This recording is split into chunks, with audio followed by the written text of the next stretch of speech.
الله أكبر الله أكبر أشهد أن لا إله إلا الله أشهد أن محمدا رسول الله حي على الصلاة حي على الفلاح قد قامت الصلاة قد قامت الصلاة الله أكبر الله أكبر لا إله إلا الله.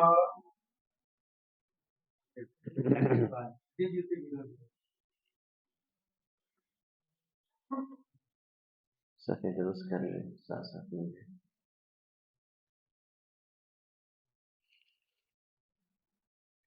Allahu Akbar.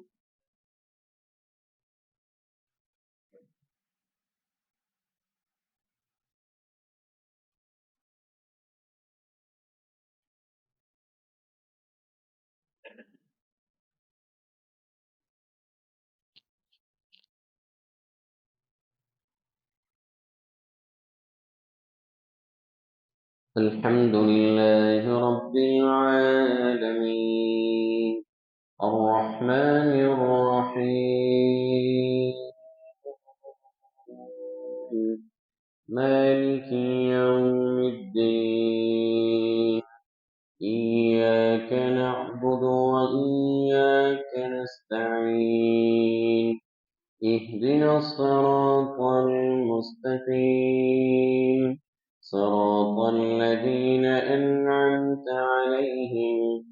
غير المغضوب عليهم ولا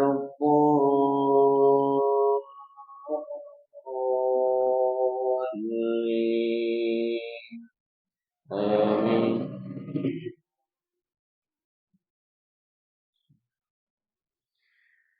ألف لام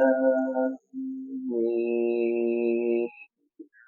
ذلك الكتاب لا ريب فيه هدى للمتقين الذين يؤمنون بالغيب ويقيمون الصلاة ومما رزقناهم ينفقون والذين يؤمنون بما أنزل إليك وما أنزل من قبلك وبالآخرة هم يوقنون أولئك على هدى من ربهم وأولئك هم المفلحون إن الذين كفروا سواء عليهم أنذرتهم أم لم تنذرهم لا يؤمنون ختم الله على قلوبهم وعلى سمعهم وعلى أبصارهم غشاوة ولهم عذاب عظيم ومن الناس من يقول آمنا بالله وباليوم الآخر وما هم بمؤمنين يخادعون الله والذين آمنوا وما يخدعون إلا أنفسهم وما يشعرون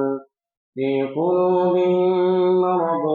فزادهم الله مرضا ولهم عذاب أليم بما كانوا يكذبون وإذا قيل لهم لا تفسدوا في الأرض قالوا إنما نحن مصلحون ألا إنهم هم المفسدون ولكن لا يشعرون وإذا لقوا الذين آمنوا قالوا آمنا وإذا خلوا إلى شياطينهم قالوا إنا معكم إنما نحن مستهزئون الله يستهزئ بهم ويمدهم في طغيانهم يعمهون أولئك الذين اشتروا الضلالة بالهدى والعذاب بالمغفرة أولئك الذين اشتروا الضلالة بالهدى فما ربحت تجارتهم وما كانوا مهتدين مثلهم كمثل الذي استوقد نارا فلما أضاءت ما حوله ذهب الله بنورهم وتركهم في ظلمات لا يبصرون صم بكم عمي فهم لا يرجعون أو كصيب من السماء فيه ظلمات ورعد وبرق يجعلون أصابعهم في آذانهم من الصواعق حذر الموت والله محيط بالكافرين يكاد البرق يخطف أبصارهم كلما أضاء لهم مشوا فيه وإذا أظلم عليهم قاموا ولو شاء الله لذهب بسمعهم وأبصارهم إن الله على كل شيء قدير يا أيها الناس اعبدوا ربكم الذي خلقكم والذين من قبلكم لعلكم تتقون الذي جعل لكم الأرض فراشا والسماء بناء وأنزل من السماء ماء فأخرج به من الثمرات رزقا لكم فلا تجعلوا لله أندادا وأنتم تعلمون وإن كنتم في ريب مما نزلنا على عبدنا فأتوا بسورة من مثله وادعوا شهداءكم من دون الله إن كنتم صادقين فإن لم تفعلوا ولن تفعلوا فاتقوا النار التي وقودها الناس والحجارة أعدت للكافرين وبشر الذين آمنوا وعملوا الصالحات أن لهم جنات تجري من تحتها الأنهار كلما رزقوا منها من ثمرة رزقا قالوا هذا الذي رزقنا من قبل وأتوا به متشابها ولهم فيها أزواج مطهرة وهم فيها خالدون إن الله لا يستحيي أن يضرب مثلا ما بعوضة فما فوقها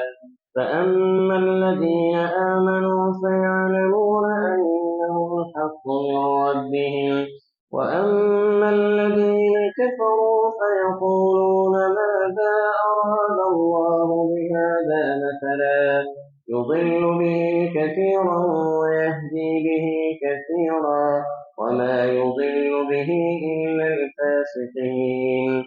الذين ينقضون عهد الله من بعد ميثاقه ويقطعون ما أمر الله به أن يوصل ويفسدون في الأرض أولئك هم الخاسرون كيف تكفرون بالله وكنتم أمواتا فأحياكم ثم يميتكم ثم يحييكم ثم إليه ترجعون هو الذي خلق لكم ما في الأرض جميعا ثم استوى إلى السماء فسواهن 7 سماوات وهو بكل شيء عليم وإذ قال ربك للملائكة إني جاعل في الأرض خليفة قالوا أتجعل فيها من يفسد فيها ويسفك الدماء ونحن نسبح بحمدك ونقدس لك قال إني أعلم ما لا تعلمون وعلم آدم الأسماء كلها ثم عرضهم على الملائكة فقال أنبئوني بأسماء هؤلاء إن كنتم صادقين قالوا سبحانك لا علم لنا إلا ما علمتنا إنك أنت العليم الحكيم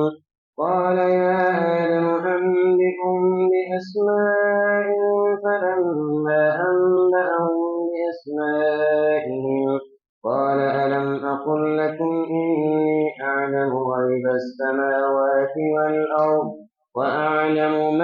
تبدون وما كنتم تكتمون. وإذ قلنا للملائكة اسجدوا لآدم فسجدوا إلا إبليس أبى واستكبر وكان من الكافرين. وقلنا يا آدم اسكن أنت وزوجك الجنة وكلا منها رغدا حيث شئتما ولا تقربا هذه الشجرة فتكونا من الظالمين. فأزلهما الشيطان عنها فأخرجهما مما كانا فيه. وقلنا اهبطوا بعضكم لبعض عدو ولكم في الأرض مستقر ومتاع إلى حين. فتلقى آدم من ربه كلمات فتاب عليه إنه هو التواب الرحيم. قلنا اهبطوا منها جميعا فإما يأتينكم مني هدى فمن تبع هداي فلا خوف عليهم ولا هم يحزنون. والذين كفروا وكذبوا بآياتنا أولئك أصحاب النار هم فيها خالدون. يا بني إسرائيل اذكروا نعمتي التي أنعمت عليكم وأوفوا بعهدي أوف بعهدكم وإياي فارهبون. وآمنوا بما أنزلت مصدقا لما معكم ولا تكونوا أول كافر به ولا تشتروا بآياتي ثمنا قليلا وإياي فاتقون. ولا تلبسوا الحق بالباطل وتكتموا الحق وأنتم تعلمون. وأقيموا الصلاة وآتوا الزكاة واركعوا مع الراكعين. أتأمرون الناس بالبر وتنسون أنفسكم وأنتم تتلون الكتاب أفلا تعقلون. واستعينوا بالصبر والصلاة وإنها لكبيرة إلا على الخاشعين الذين يظنون أنهم ملاقو ربهم وأنهم إليه راجعون. يا بني إسرائيل اذكروا نعمتي التي أنعمت عليكم وأني فضلتكم على العالمين. واتقوا يوما لا تجزي نفس عن نفس شيئا ولا يقبل منها شفاعة ولا يؤخذ منها عدل ولا هم ينصرون. وإذ نجيناكم من آل فرعون وإذ واعدنا موسى 40 ليلة ثم اتخذتم العجل من بعده وأنتم ظالمون. ثم عفونا عنكم من بعد ذلك لعلكم تشكرون. وإذ آتينا موسى الكتاب والفرقان لعلكم تهتدون. وإذ قال موسى لقومه إن الله يأمركم أن تذبحوا بقرة قالوا أتتخذنا هزوا قال أعوذ بالله أن أكون من الجاهلين.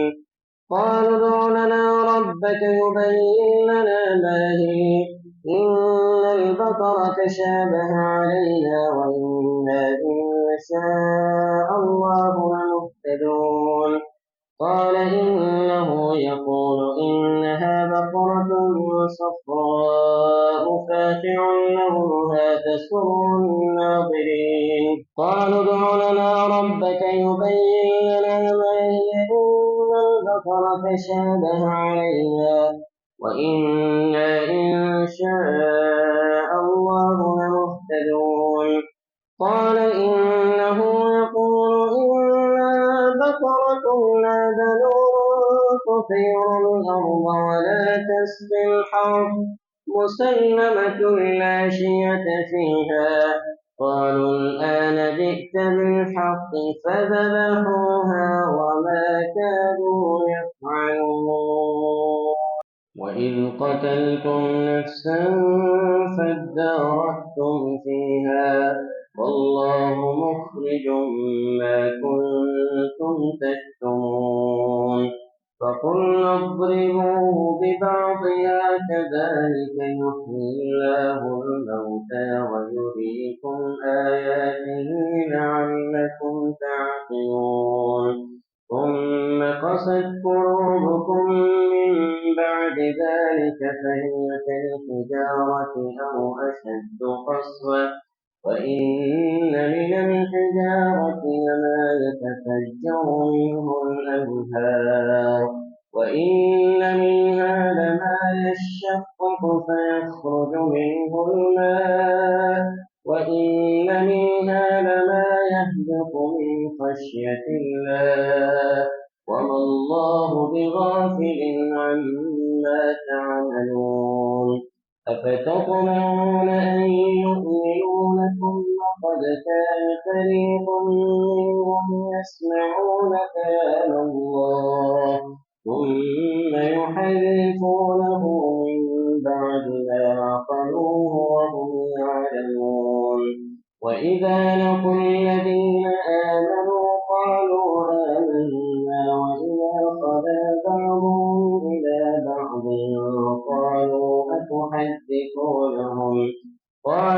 أتحدثونهم بما فتح الله عليكم ليحاجوكم به عند ربكم أفلا تعقلون أولا يعلمون أن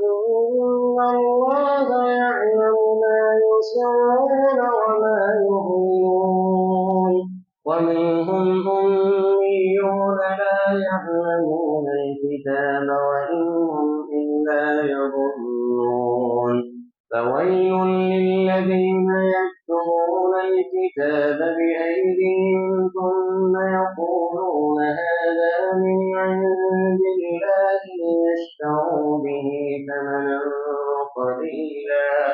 فويل لهم مما كتبت أيديهم وويل لهم مما يكسبون وقالوا لن تمسنا النار إلا أياما معدودة قل أتخذتم عند الله عهدا فلن يخلف الله عهده أم تقولون على الله ما لا تعلمون بلى من كسب سيئة وأحاطت به خطيئته فأولئك أصحاب النار هم فيها خالدون والذين آمنوا وعملوا الصالحات أولئك أصحاب الجنة هم فيها خالدون وإذ أخذنا ميثاق بني إسرائيل لا تعبدون إلا الله وبالوالدين إحسانا وذي القربى واليتامى والمساكين وقولوا للناس حسنا وأقيموا الصلاة وآتوا الزكاة ثم توليتم إلا قليلا منكم وأنتم معرضون وإذ أخذنا ميثاقكم لا تسفكون دماءكم ولا تخرجون أنفسكم من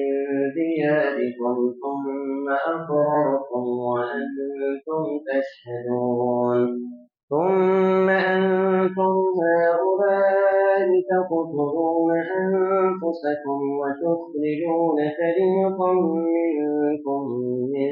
ديارهم تظاهرون عليهم بالإثم والعدوان وإن يأتوكم أسارى تفادوهم وهو محرم عليكم إخراجهم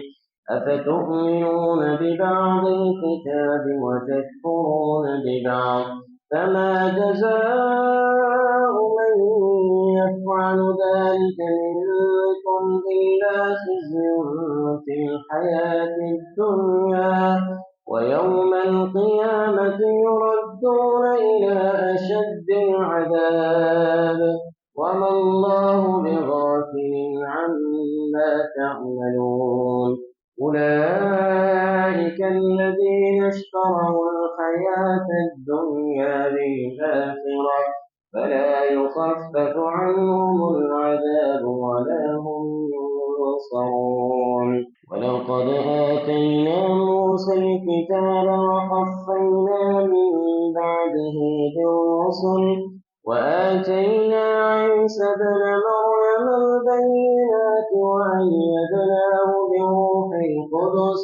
أفكلما جاءكم رسول بما لا تهوى أنفسكم استكبرتم ففريقا كذبتم وفريقا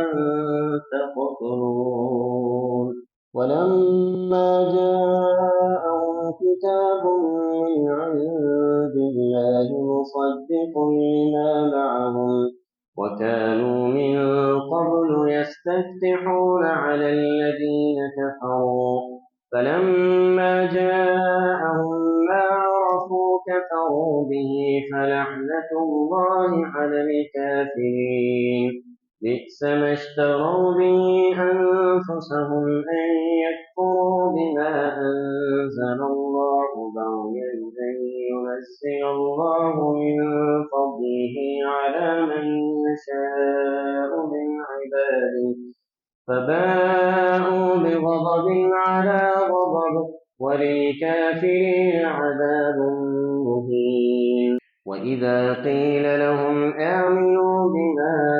أنزل الله قالوا نؤمن بما أنزل علينا ويكفرون بما وراءه وهو الحق مصدقا لما معهم قل فلم تقتلون أنبياء الله من قبل إن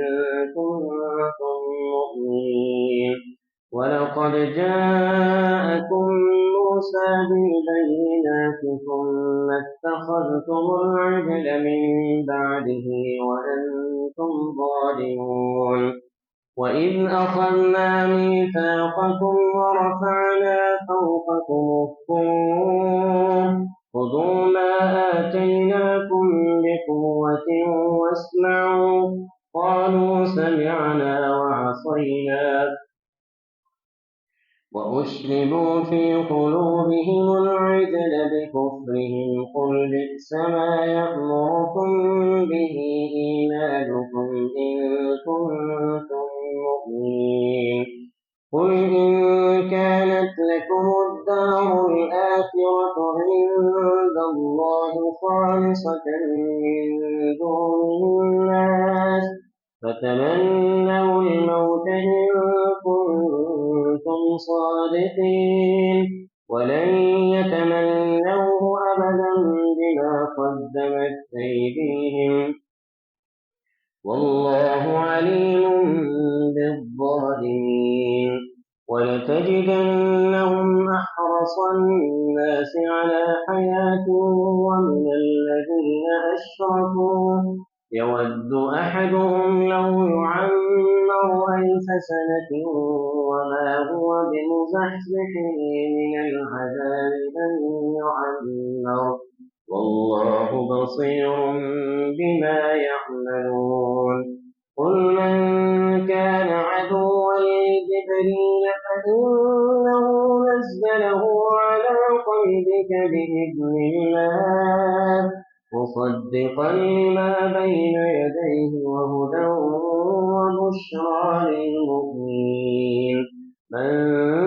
كان عدوا لله وملائكته ورسله وجبريل وميكال فإن الله عدو للكافرين ولقد أنزلنا إليك آيات بينات وما يكفر بها إلا الفاسقون أوكلما عاهدوا عهدا نبذه فريق منهم بل أكثرهم لا يؤمنون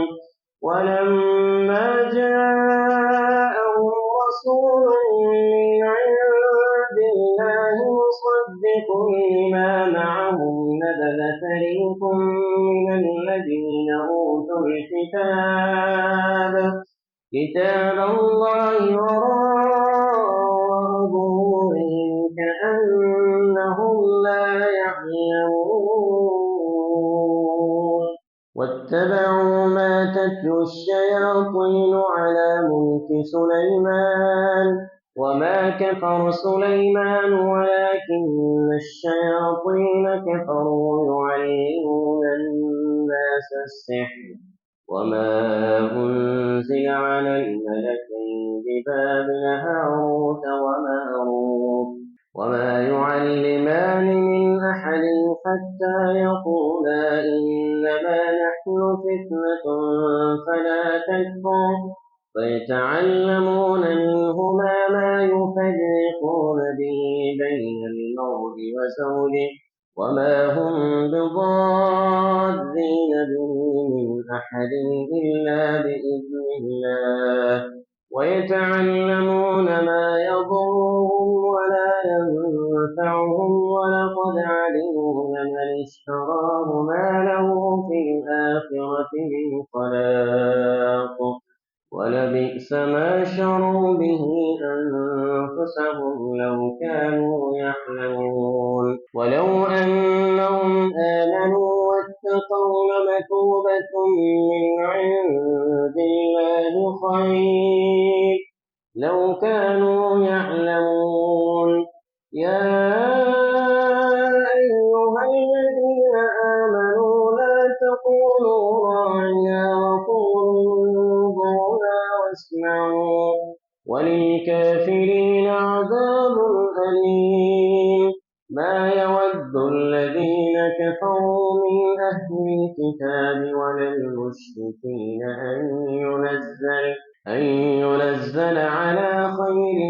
من ربكم والله يؤتي الحكمة من يشاء والله واسع عليم والله يؤتي الحكمة من يشاء والله واسع عليم بئس ما اشتروا به أنفسهم أن يكفروا بما أنزل الله بغيا أن ينزل الله من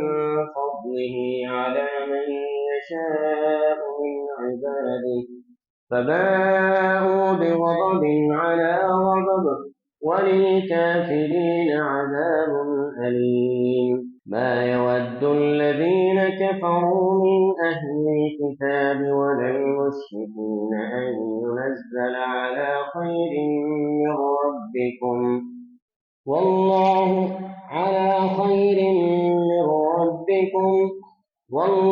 يؤتي الحكمة من يشاء والله واسع عليم وقالت اليهود ليست النصارى على شيء وقالت النصارى ليست اليهود على شيء وهم يتلون الكتاب كذلك قال الذين لا يعلمون مثل قولهم فالله يحكم بينهم يوم القيامة فيما كانوا فيه يختلفون ومن أظلم ممن منع مساجد الله أن يذكر فيها اسمه وسعى في خرابها أولئك ما كان لهم أن يدخلوها إلا خائفين لهم في الدنيا خزي ولهم في الآخرة عذاب عظيم ولله المشرق والمغرب فأينما تولوا فثم وجه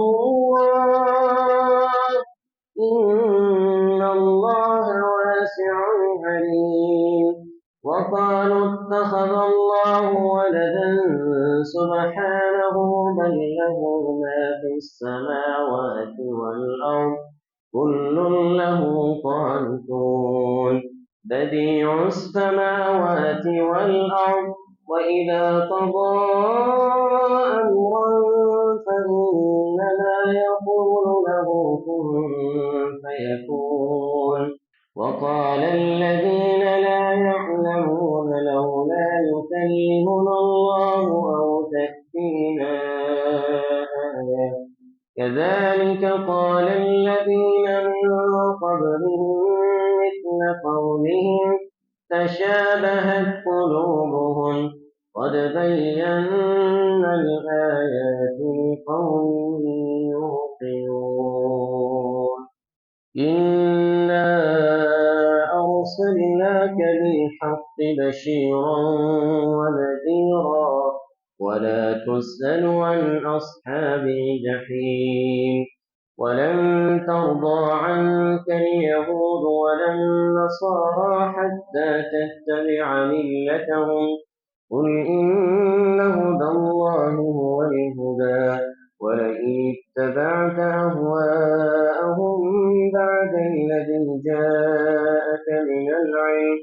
ما لك من الله من ولي ولا نصير الذين آتيناهم الكتاب يتلونه حق تلاوته أولئك يؤمنون به ومن يكفر به فأولئك هم الخاسرون يا بني إسرائيل اذكروا نعمتي التي أنعمت عليكم وأني فضلتكم على العالمين واتقوا يوما لا تجزي نفس عن نفس شيئا ولا يقبل منها عدل ولا تنفعها شفاعة ولا هم ينصرون وإذ ابتلى إبراهيم ربه بكلمات فأتمهن قال إني جاعلك للناس إماما قال ومن ذريتي قال لا ينال عهد الظالمين وإذ جعلنا البيت مثابة للناس وأمنا واتخذوا من مقام إبراهيم مصلى وعهدنا إلى إبراهيم وإسماعيل أن طهرا بيتي للطائفين والعاكفين والركع السجود وإذ قال إبراهيم رب اجعل هذا بلدا آمنا وارزق أهله من الثمرات من آمن منهم بالله واليوم الآخر قال ومن كفر فأمتعه قليلا ثم أضطره إلى عذاب النار وبئس المصير وإذ يرفع إبراهيم القواعد من البيت وإسماعيل ربنا تقبل منا إنك أنت السميع العليم ربنا وجعلنا مسلمين لك ومن ذريتنا أمة مسلمة لك وأرنا مناسكنا وتب علينا إنك أنت التواب الرحيم ربنا وبعث فيهم رسولا منهم يتلو عليهم آياتك ويعلمهم الكتاب والحكمة ويزكيهم إنك أنت العزيز الحكيم ومن يرغب عن ملة إبراهيم إلا من سفه نفسه ولقد ولقد اصطفيناه في الدنيا وإنه في الآخرة لمن الصالحين إذ قال له ربه أسلم قال أسلمت لرب العالمين ووصى بها إبراهيم بنيه ويعقوب يا بني إن الله اصطفى لكم الدين فلا تموتن إلا وأنتم مسلمون أم كنتم شهداء إذ حضر يعقوب الموت إذ قال لبنيه ما تعبدون من دوني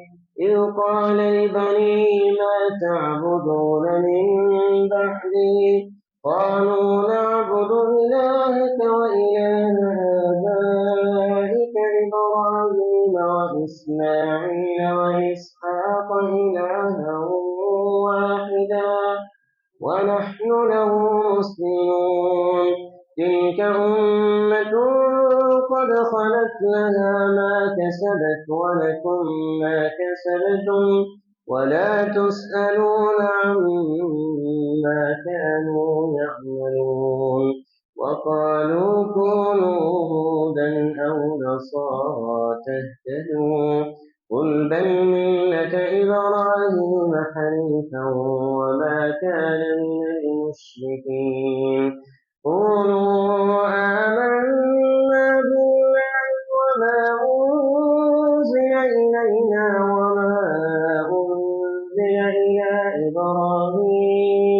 وما أنزل إلى إبراهيم وإسماعيل وإسحاق ويعقوب والأسباط